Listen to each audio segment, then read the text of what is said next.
Hello, hello, hello. Good to see you. You get fairy dust, I get fairy dust, little Amelie gets fairy dust, and it's time for another episode of Complex PTSD from Surviving to Thriving by Pete Walker. And we are talking about key developmental arrests, and one of them is willpower motivation, and that's robbed from us because if we're trying to survive so we have these developmental arrests. We're supposed to be able to, humans have natural willpower and motivation to do the things that they're interested in, but when you're busy surviving trauma, it blocks these things and they don't get to develop and flourish. And so healing from CPTSD, that gets lifted and these things can grow. So we are on page 23, and I'm just going to read a little bit. I have worked with many survivors stranded in this form of adult helplessness. He talks about, trying to set a goal and work toward that goal. That's how we practice developing this skill. But I really wanted you to hear the term adult helplessness. And the adult helplessness is even when this can get lifted, even when the trauma that holds us down lifts, we won't flourish. It actually is going to take some work, and then it's going to be painful work, unfortunately, to try to achieve a goal. And so I wanted to teach you about learned helplessness. He talks about adult helplessness, and it's an unfortunate trigger alert, trigger warning. It's a sad psychological experiment that involved dogs. So if you can't listen to that, end it here and just go right back to Pete Walker's book, or watch another video. Okay. So this is why we're helpless. So again, if you're beating yourself up for being helpless, that isn't helpful, and that's a way to stay helpless. But to understand this is something that happened to you, it is not your fault, may be helpful. So learned helplessness is they had a dog, and they put a dog in a crate, in a large crate. And then there was a divider in the middle of the crate. And then what they did, so upsetting, there on one side of the crate, there was a shock mat. And so they would shock the dog, and then the divider in the middle of the crate could come down or go up. So the dog doesn't know. All the dog sees right now is the divider is down, the dog receives a shock, and then the dog jumps to get away from the shock, of course. So smart. Shock, jump.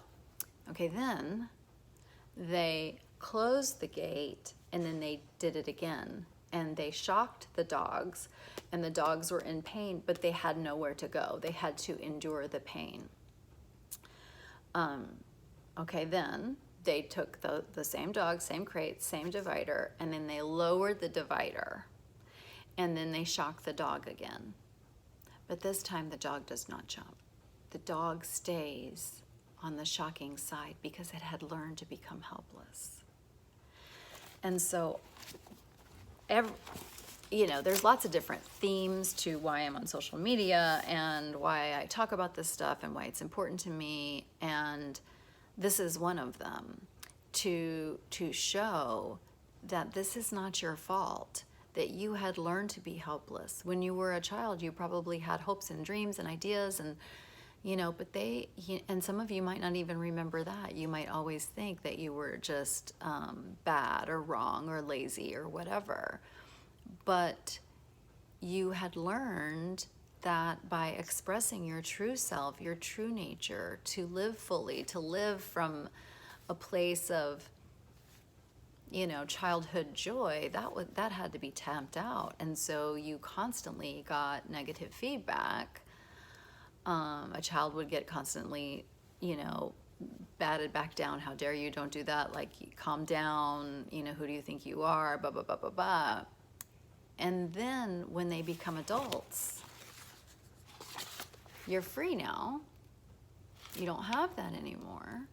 The gate is down, but you stay here because you're helpless. And part of how you stay here is that you have internalized all of the abuse, and you would do it to yourself.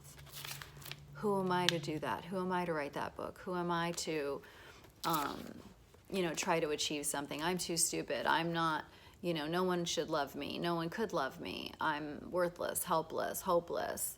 And so you stay and shock yourself. But it's it's kind of funny that this is the divider. You have this information, and that you can use this information to get to the other side and be free. You don't have to live helpless anymore. And it's gonna take a lot. It takes a lot. It takes years and years. For me, it's taken almost a lifetime. But that journey, if I didn't take it, what would my life be? I'd still be helpless. But I'm not helpless anymore. I have the tools. I have the insight. I have the knowledge. I have the healing. And I get to live the consequences of all that. And you will too. But I gotta tell you, most people stay here because this is so hard and it's so painful, but most people stay helpless, and it's very sad. Just like it's sad about those poor doggies. I hate it, but it is still a powerful message. And this could be cheesy and dumb, but because I'm just thinking about those doggies.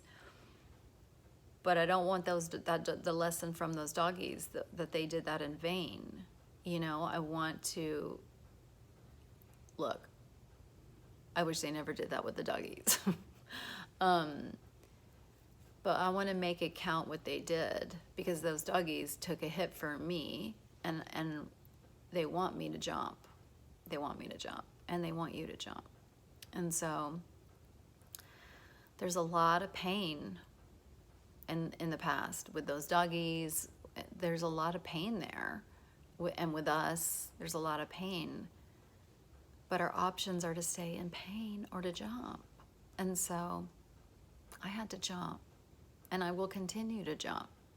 Are there still things in my life that make me feel helpless? Maybe, maybe, but when I find them, or when I'm confronted with them through my own personal work, or if my therapist annoyingly points it out, I'm gonna jump.